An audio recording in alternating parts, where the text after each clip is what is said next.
Маркумду жерге тез берүү керек болгондо, кол менен казуу кыйынчылык болгон учурда кабырды экскаватор менен казса болобу?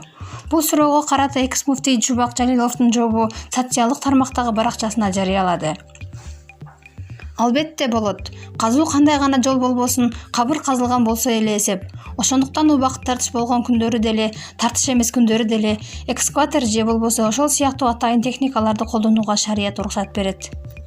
Кыргыздын салтында кабырды казганда өтө чоң казып көнүп калышкан. Ушундай учурларда жайды кичирейтүү керек. Маркум бата турган деңгээлде гана чакан кылып, сырткы казанактан сөөктүк ичине киргизип туруп, үстүнөн кыш менен тизип жаап кое турган болсо, ошол дагы жетиштүү, деп жазылган жоопто. Маалымат булак суперкейжи. Орусиялык ММА мушкери Адам Яндиев УФС уюмунун чемпиону Хабиб Нурмагомедов менен анын атасынын акыркы сапарга узатуу зыйнатында жолугушканын өзүнүн социалдык тармактагы баракчасына жазды. Мен Абдулманап Нурмагомедовду акыркы сапарга узатуу зыйнатына катышуу үчүн Дагестанга учуп бардым. Анын баласы, жакын досум Хабибтин көздөрүн көргөндө, бул көздөр жашоодогу эң жакын адамынан айрылып, аргасы жок болуп турганын билип, жүрөгүм сыздап жатты. Атаңды кайрадан кучактап, аны канчалык жакшы көрөрүңдү айта албай калганыңды түшүнүү абдан оор. Ата-энебизди, туугандарыбызды жана досторубузду тирүү кезинде сыйлап коргошубуз керек, деп жазган Яндиев.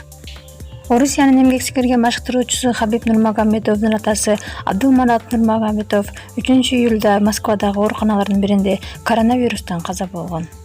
Маалымат булак суперкейжи. Коронавирустан каза болгондорду жерге берүү 10 000 сом турат. Бишкектеги түштүк батыш көрүстөнүндө орун калбай калдыбы? Акыркы кезде өлкөдө орун алган эпидемиологиялык абалга байланыштуу каза тапкан адамдардын саны көп болуп, мындан улам мүрзөлөрдө жер калбай калды. Табылса дагы казганга адам жок. Мындай маалымат социалдык тармактарда жарыяланган. Ага улай маркумду жайына берүү үчүн жерлер сатылып жатат. Алардын баалары $3,000 $20 000 чейин деген билдирүүлөр дагы тараган.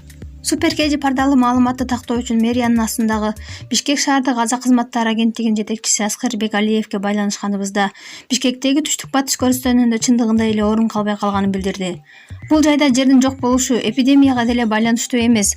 Аталган көрүстөн 30-40 жыл мурун ишке берилген. Андыктан анын толуп калганына көп эле болду. Учурда маркумдардын көбү Сокулук жана Аламүдүн районундагы көрүстөндөргө коюлат. Ал эми акыркы кезде коронавирус менен пневмониядан улам көз жумгандар Аламүдүн районуна караштуу Грозд айылына жаңы ачылган көрүстөнгө алып келинүүдө. Бирок маркумдар убагында эле жерге берилип жатат. Маркумду жерге берүү кызматтары үчүн бекитилген баалар бар.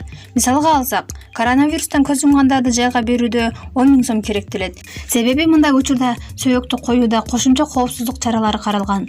Алсак, коргоочу кийимдер жана дезинфекциялоочу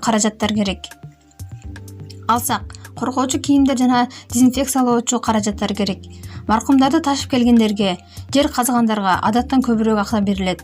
Ал эми башка себептер менен көз жумгандар үчүн мусулмандарга 7,5 000 сом, жер көбүрөөк кетет. Славян улутундагыларга 6 000 сом керектелет, дейт Аскарбек Алиев. Мындан тышкары түштүк батыш көрүстөнүнүн башчысы Чыңгыз Апасов төмөндөгүлөргө токтолду. Социалдык тармактарда тарап жаткан маалымат боюнча, өлгөн адамдар көбөйүп, көмүүгө жерлер калбай калып жатыптыр деп элти дүрбөлөңгө салып жатышыптыр. Түштүк батыш көрүстөнүндө орун жок болгону менен башка жайларда бар. Менин билишимче, шаар ичинде маркумду жерге берүү боюнча маселе жарала элек, дейт Апасов. Маалымат булак суперкейжи.